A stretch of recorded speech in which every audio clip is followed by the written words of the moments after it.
Welcome to lesson 21 in a C# from start to finish course. My name is Tim Corey, and today we're going to wire up the tournament dashboard form. This will be the form that starts when our application starts.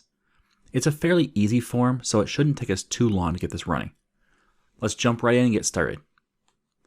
Here we have our form, and it's really only a couple things that it does. First, it loads the list of tournaments that we already have existing in our system. And if one of them meets the desire for what you want to open, you would select it and then click Load Tournament. Otherwise, if you want to create a tournament, you click this button down here. Now we haven't actually wired up the Load Tournament button yet, or the form yet. So this button won't really do anything yet. But the Create Tournament, we already have that form already set up. So we can go ahead and connect to that form.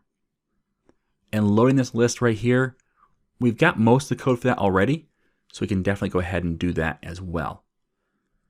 So let's start by wiring up this drop-down. So we can go in the code behind by hitting F7. This is the code behind for our form. Now in here, we want a list that supports this drop-down. This dropdown is for tournament models, and it's called Load Existing Tournament Dropdown. So let's create a list of tournament model. Do a control dot, and I either spelled it wrong or we have something else wrong. So yes, I butchered it.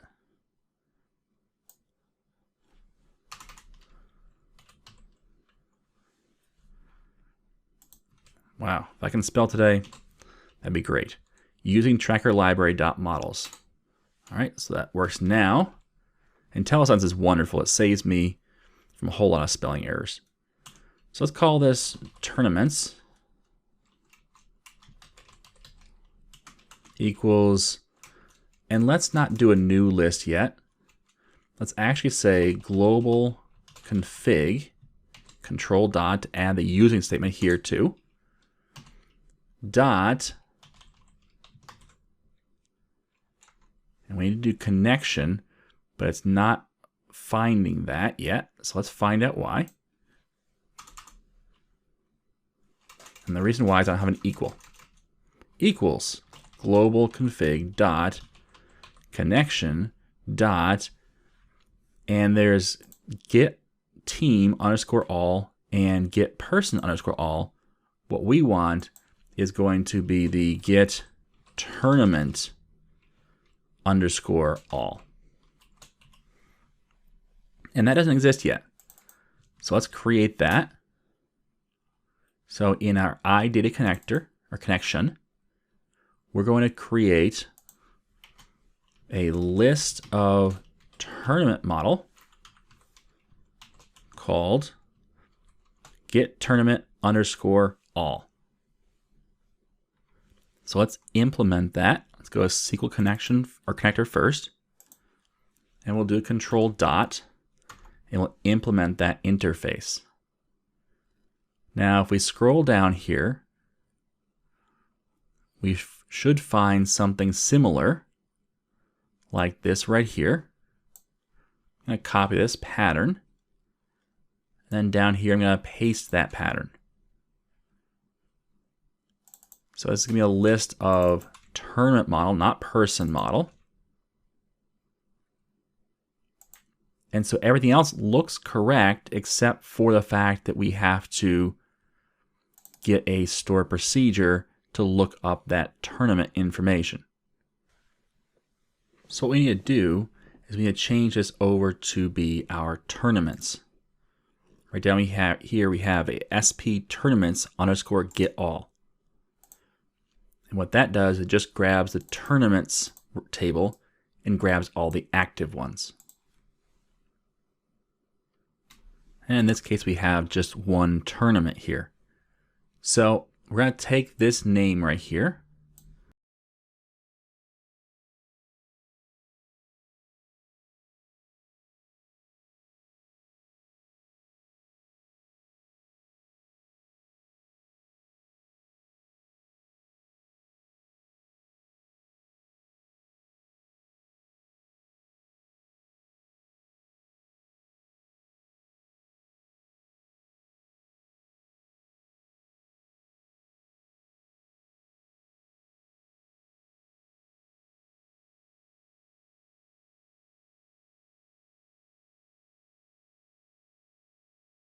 the entry fee. So we have the ID of the tournament name, the entry fee. We don't care about active. We're leaving that alone. We may change that ID later or add that field later if we decide we need it. But we have the entered teams, we have the prizes, and we have the matchup rounds. And all of these we null or empty to begin with. They won't be null, they'll be empty. So we need to populate those as well. So this is just step one. So once we have our list, then we need to populate prizes, populate the teams, and populate rounds. So how are we going to actually do this job? Well, it's actually not that hard. And I'll put it right above these comments. I'm going to do a for each. We're going to say tournament model T in output. So for every tournament in the output, which is our list of tournaments, we're going to do this code. And here's why. On each one of these tournaments, we have to load these things individually. And we'll need to pass in the ID. For example, up here in our get team underscore all, we load all the teams, but then for each team, we loop through using the team ID, we got the team members by team ID and load that in the team members list. We're going to do something very similar where we're going to loop through the prizes. We're going to say here's the prizes for each tournament by tournament ID, and then the teams. And we'll need to actually, for the teams, go 2 layers deep and get the team members by the team ID. And then from there, we'll also get the rounds and have to go through and get all the different levels there. So it'll be a little bit bigger, but nothing really terribly scary. It's stuff we've done a number of times already in different formats. So let's start with the prizes. Let's go to our database. And we're going to say SP prizes get by tournament. Let's modify this and look at it.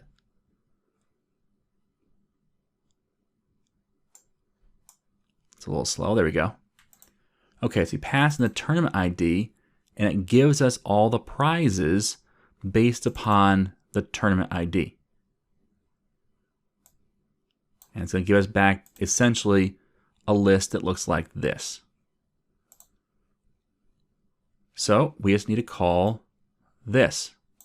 That's really all there is to it for prizes. So we're going to say t.prizes equals connection.query. This is a prize model query. dbo.spprizes underscore get by tournament ID. And at the end of this, say .to list. And now our prizes will be populated for each tournament model inside of our list. Next, we need to load the teams. So let's first take this comment. I'm going to cut it out. I'm going to paste there just so we have that identify what we're doing. Now for the prizes, for the teams, it's going to look similar to this, where first we load our teams to list, not all of them, but the ones associated with this tournament. And then we take that list and look for each team member based upon that team ID. So let's actually copy that. We'll paste it down below and just change the values as necessary. So t.teams,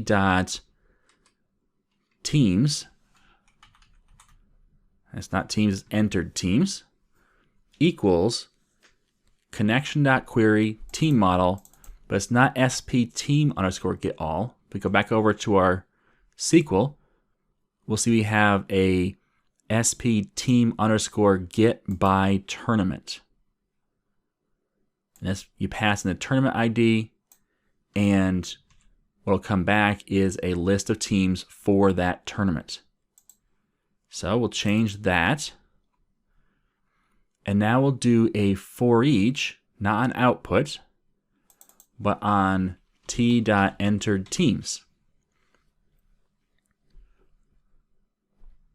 And so now for each team in the entered teams list, we'll find all the team members using the same query because that works. That's looking up by team ID, which we have.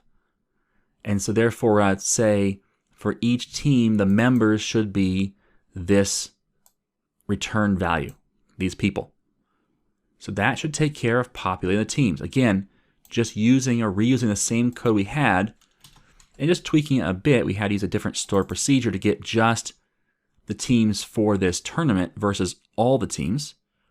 But that's the only difference between get team underscore all and this one where it got just by the tournament. So that leaves us with the more complicated one, which is the rounds. Let's just paste this in up here, and we'll get rid of it down below. And so this is where we have to populate those rounds. Let's look at our database first and see what we have. We have SP matchups get by tournament and SP matchup entries get by matchup. So that's what we're going to need to look up and use. So let's modify the matchup first. And what this does is it grabs the matchup information based upon the tournament ID. And so if we were to pass a tournament ID in of 1 and run this, we would get back these values. So that's good. So let's just, we won't actually save that change I made to the query. So let's grab the SP matchups get by tournament.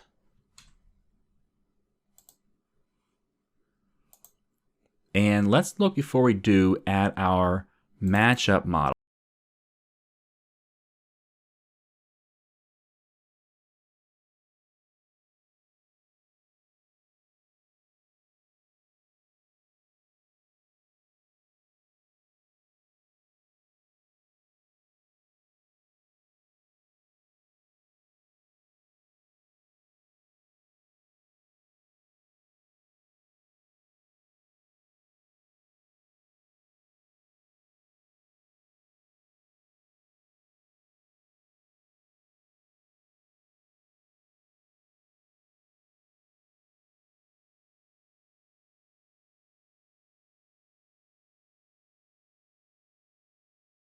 But that's a whole object. So that's getting a problem we have to resolve is we can't populate an object from SQL, a nested object. We have to populate it afterwards. Like with this list of matchup entry model, we'll populate that after we've loaded this object.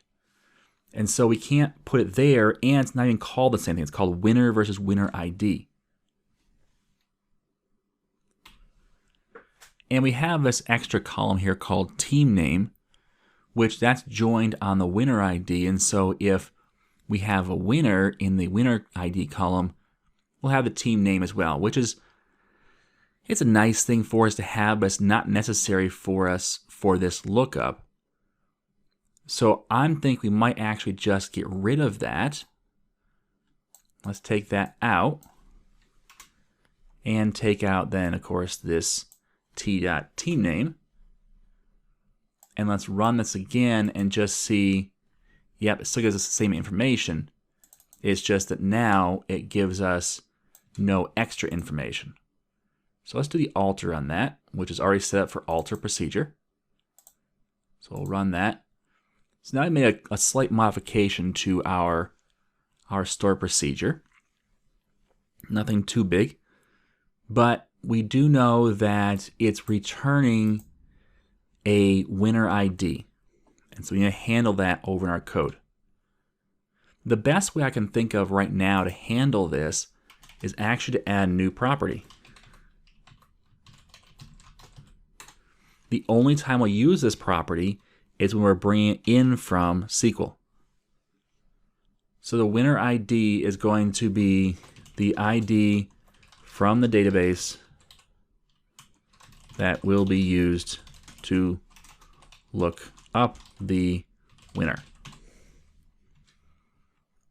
or to identify.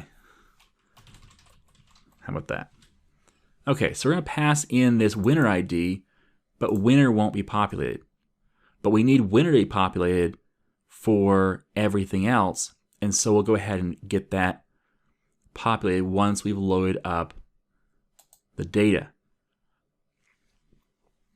So let's start by just having a list of matchup model called matchups. And that's all it's going to be. We'll say equals connection.query matchup model.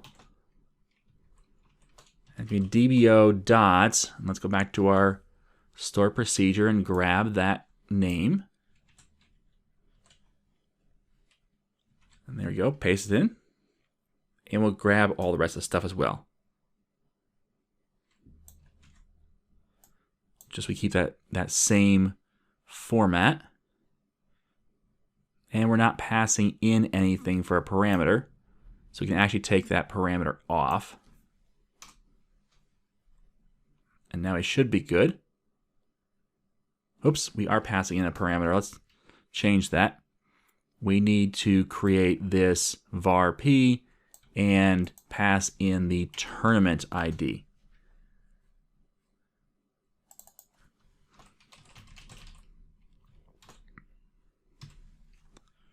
And that is from t.id. So we pass the tournament ID, and let's verify that. We pass in the tournament ID right there. And that's what's used to look up our records and get only the matchups that are for our tournament. Now, once we have them, we need to populate a couple of things.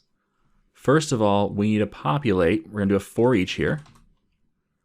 And we'll say matchup model m in matchups. And just like up here with our team model, we're going to declare a new lookup.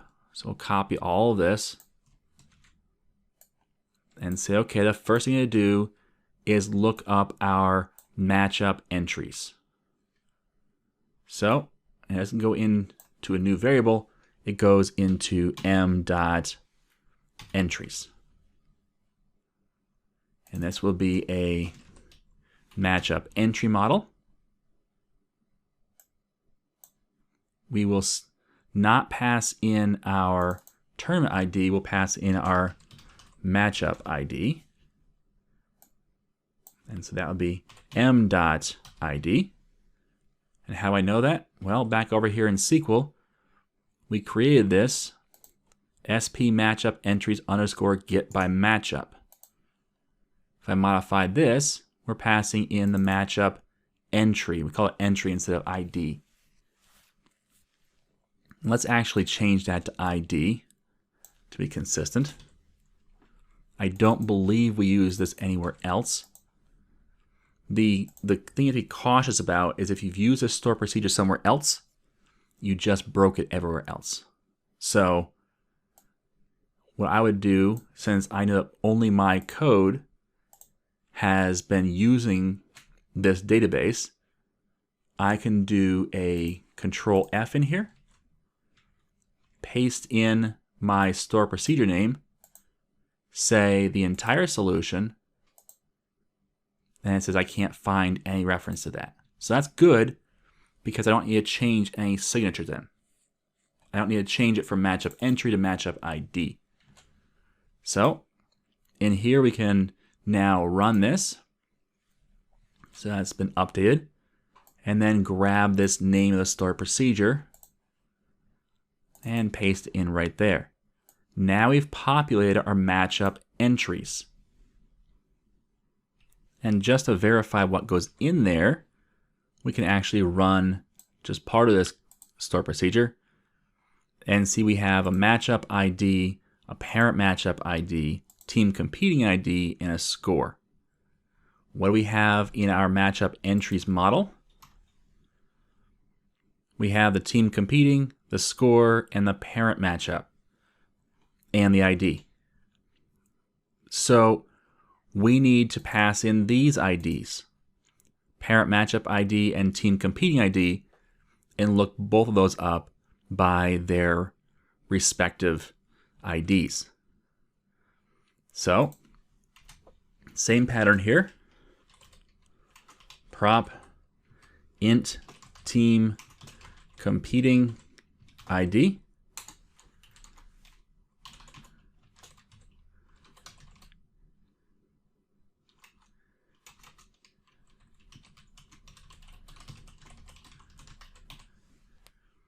And the parent matchup ID.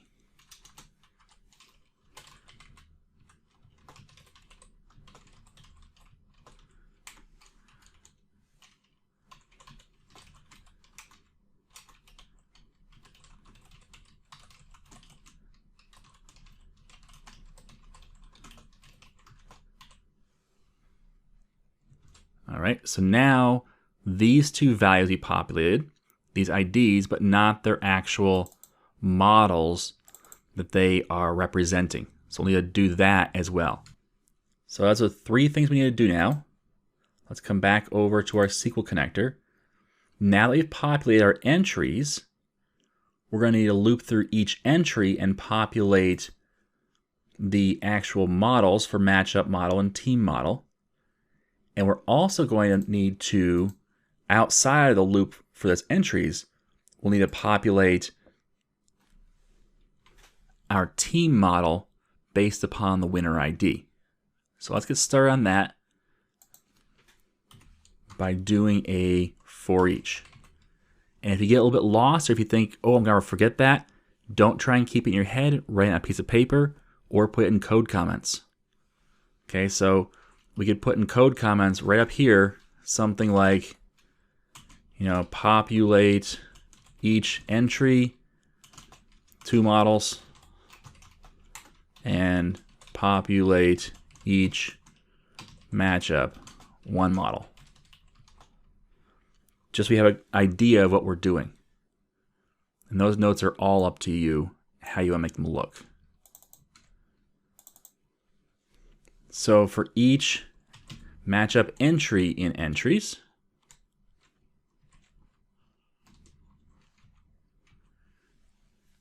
now we can say is we need to loop through and find each ID that we need to populate. We need to populate the team competing based upon a team competing ID. Let's start there. So I'm first going to do a check to see if me.team competing ID is greater than 0. Now it'll be 0 if we don't have a team competing ID. It's not going to be empty like we would have in a text file. We have to have a number here, so it defaults to 0 because there is no ID ever of 0 when we have our auto incrementing ID fields. We always start at 1. Therefore, ID is 0 means it's not really a valid ID. So, if matchup entry.team competing ID is greater than 0, then we need to find that team and populate it. Well, if we look up here, we have this method called getTeam_all. Not only does it get all the teams, it also populates all the members for us. In that case, what we can do is actually use this list to grab out, we can call this, and then find just the team we need. It doesn't make sense, though, to put that inside a for each loop and look it up twice. So let's look it up right here, where we'll say a list of team model, all teams equals getTeam_all. This will be all the teams now that are available to us.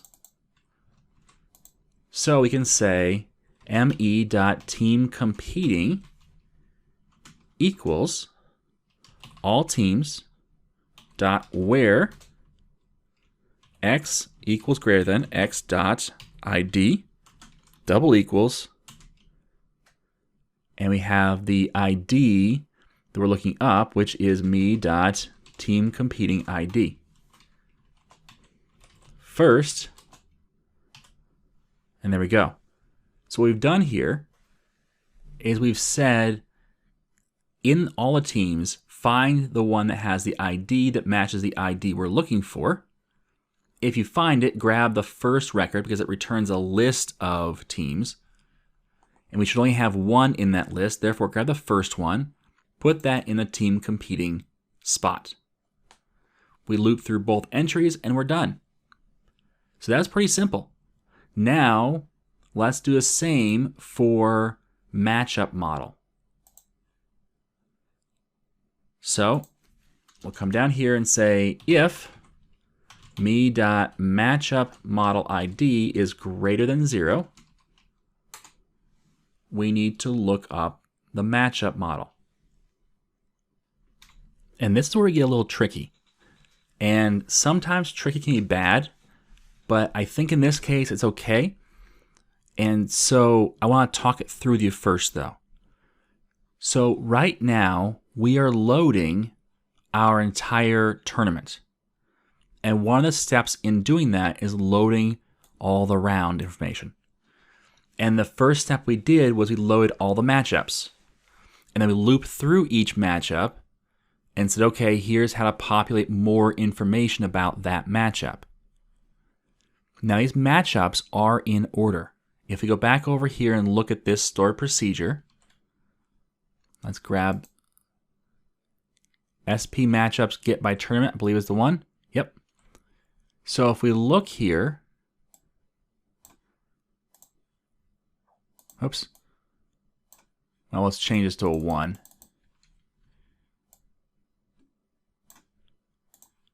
Notice that the matchup round is in order. Now that's because it's just how it's put in the database, which we could rely on, but let's go even further. Let's change that back. But then we're going to say order by matchup round. And if you don't specify a direction, it will give a direction of ascending. Therefore, if we change this back to 1, run this again, nothing seems to have changed, which is good because that's what we want. But if we ever got out of order in our database, it's not a problem because we're going to be ordering by our matchup round. And we'll update that. So we can rely on the fact that the first matchup in our matchups list that we populate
below or right above this for each? Let's do it right above. So we're going to say if m, not me, m, dot winner ID is greater than 0, m dot winner equals all teams dot where x equals greater than x dot ID double equals m dot winner ID dot first open close paren and semicolon.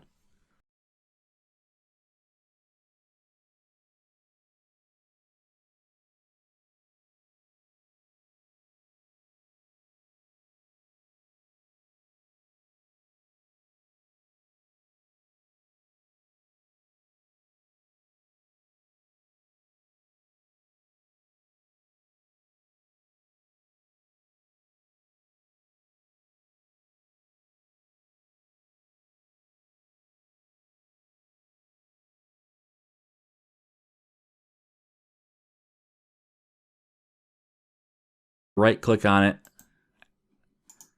It should come up at some point. Oh, I just have the mouse over, yes. A local or parameter named P cannot be declared in this scope because that name is used in enclosing local scope to define a local or parameter. Essentially what that's saying is you've declared P in here, but then down below in the parent scope, you've declared P again. Well, there's a really easy way to fix this. We can declare P at the using level and then just reload it every time we need it. And that solves that problem quite handily. All right, so that takes care of that error, which is good. Now our file's not yelling at us saying there's an error. But now we have to address the idea of populating these rounds. How are we going to do that? So in case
matchup model. Now we just did a for each, but this for each, we're working on the models. We're adding stuff. I don't want to get the two confused, so I'm going to separate them out. You could put the logic for this in the same for each, but I'm just going to keep it separate, and it makes it a little more understandable what's going on in each section. So for each matchup model M in matchups, same exact signature. So now I can loop through and create my lists. And actually right above here, I'm going to create a list of matchup model called current row. And I will initialize that. I'm also going to capture the int current round. I'm going to start that off in round 1, not round 0.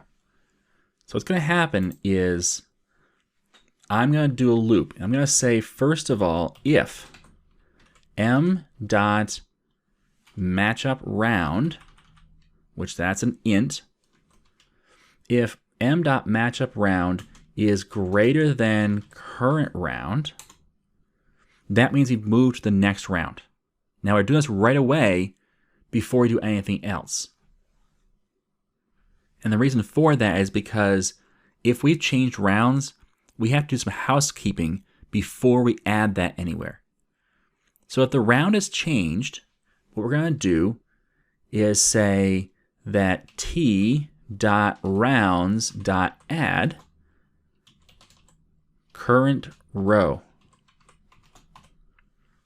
So that's the list of matchup model. Now we haven't put anything in there yet. Don't worry, we'll get to that. But the very first thing we do is check to see if we've changed rounds. Because if the matchup round is 2, that means we've completed round 1, which means that this current row should have all of the round 1 information. Therefore, add that to our rounds. Then, current row equals new list of matchup model. And current round, the counter, equals, plus equals 1. So move to the next round. So that's what happens if the round is changed. But what if the round's the same? Well, in that case, we're going to say current row dot add m. So let's just walk this through. We have, say, 3 matchups. The first 2 are for round 1. The second one is for round 2.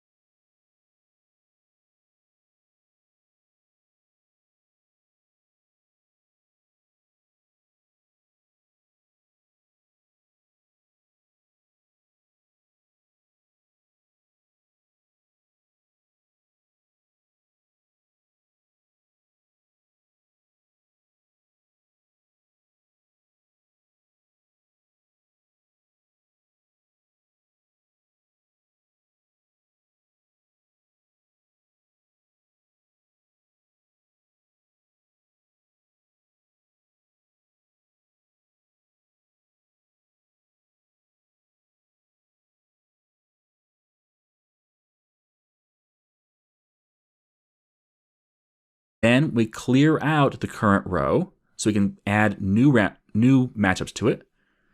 And we change the current round to 2.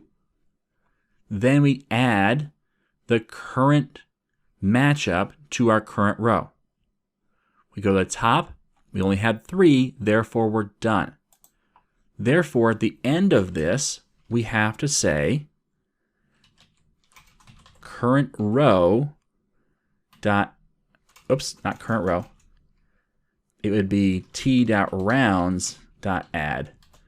current row. So we have to add that last row in. And that should populate our list of matchup model. So we can save this. And there's all of our code for the get tournament _all. Now all that code's in one file. It really needs to be refactored so we can have some more useful functions that we could probably use some other places. But for right now, we'll leave it as it is. And we'll come back over to our form. And we're going to call that for SQL. And that should populate our tournaments. So in theory, we're done on the SQL side. Before we compile, though, we have to take care of the text connector as well. Otherwise, the data connection will yell at us because we've not yet implemented our interface. So I just implemented that interface. And now down here we have get tournaments underscore all. Now you may be saying, oh no, we have to do all that logic all over again, but different for text files. Yeah, it's going to be really hard. It'll probably look something like this. Copy. Paste. That's it. Why was it so easy? Well, because with our text files, we have to load the tournament model and hydrate it before we can then add one more tournament. Therefore, we have a code already for getting all the tournaments. Therefore, with that one copy paste, we have implemented fully the text file interface. Now, let's test to make sure this works. So again, if we've forgotten, let's close out everything else. We'll save all of that. And we're going to open up our dashboard so we can see it. We're populating this dropdown right here, the load existing tournament dropdown.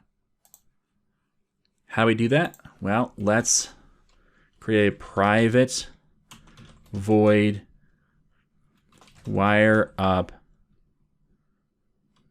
Let's call it wire up lists. And in here, we're going to say, I keep forgetting that name. This is called the load existing tournament dropdown. So we're going to say load existing tournament dropdown dot data source equals tournaments. And then we're going to say load existing tournament dropdown. Boy, that's a long name. Dot display member equals, and we have to pick one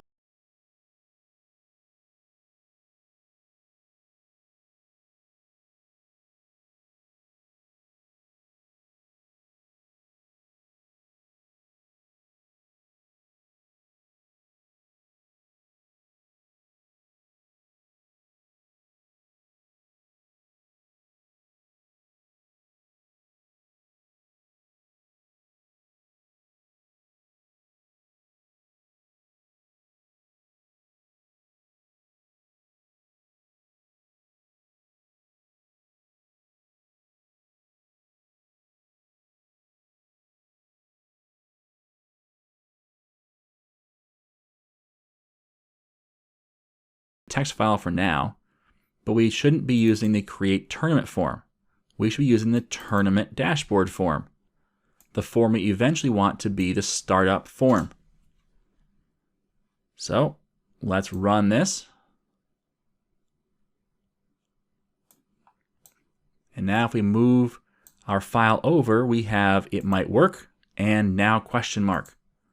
Those are the two tournaments we have in our list. That works. Let's change this over to be the SQL connector. Run it again. And we get an error. And before we even read the error message, hopefully by looking at the code, you should be able to spot our issue. In fact, you may have been yelling at the screen saying, Tim, you forgot something. Tim, you forgot something. Yeah, that's a pretty glaring one I forgot. So let's look at what the error says in case you haven't caught on yet. And no worries if you haven't. But it says procedure or function sp prizes underscore get by tournament expects the parameter at tournament ID, which was not supplied. And what do you mean I didn't supply it? Well, you didn't supply it.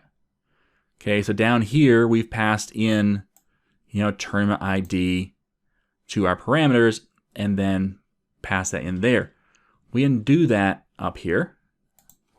So let's populate that and then let's make sure we add the other information here. I'm going to move my cursor up. And so now we've passed in the correct parameter. But before we get too cocky, we have the same issue right down here with our teams. So let's make sure we copy these lines and do the same thing for our team as well. Let's hit continue. And now we have our first tourney, which is our only tournament.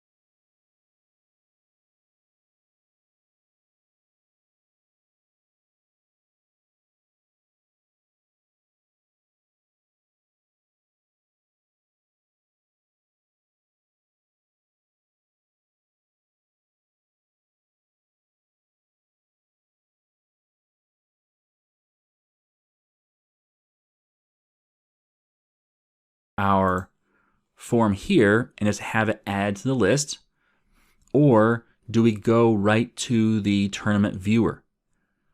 I'm thinking the best option here is to go right to the tournament viewer, the same as if you clicked load tournament. That makes the most sense to me. So let's do that, which means that this button right here, the only thing it needs to do is open the create tournament form. And that is easy to do. We'll double click on our create tournament. We're going to say create tournament form. And we'll call this FRM equals new create tournament form, FRM.show. That's it. We create an instance of that class, and then we say .show, which actually launches the form.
Tourney and second tourney. Now, why did I stop it and restart it? Well, when you create that tournament, it never loaded this back up. It never said, hey, we've loaded, we need a new tournament loaded. So we can also address that in a future video as an improvement to actually make sure we refresh this list whenever a tournament is created. But for today, this form is done. We've gotten all the work done it needs to do. We loaded the list, which is a little tricky for SQL. It was very, very easy for text files. And we wired up the create tournament button to actually launch the create tournament form. So that's it for today. In our next video, we're going to tackle the tournament viewer form and get that started. The tournament viewer form is our last form we have to do. And just to give you a quick preview, we're going to load all the rounds into our list here and say round 1, round 2, round 3.